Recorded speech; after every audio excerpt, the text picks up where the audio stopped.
que tá gravando tudo que você tava fazendo. Eu vou mostrar pra sua mãe.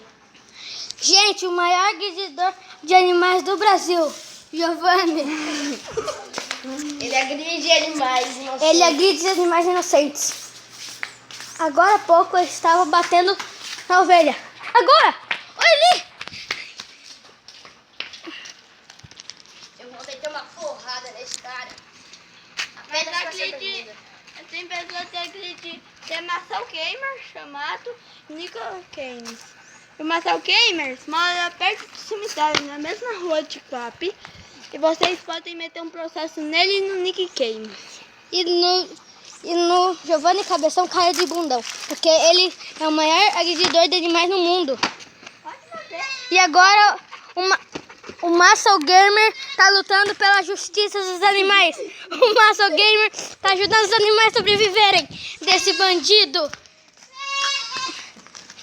Ele é o Romero Rômulo. Romero Rômulo. O maior agredidor do mundo. O maior agredidor do mundo. Romero Rômulo.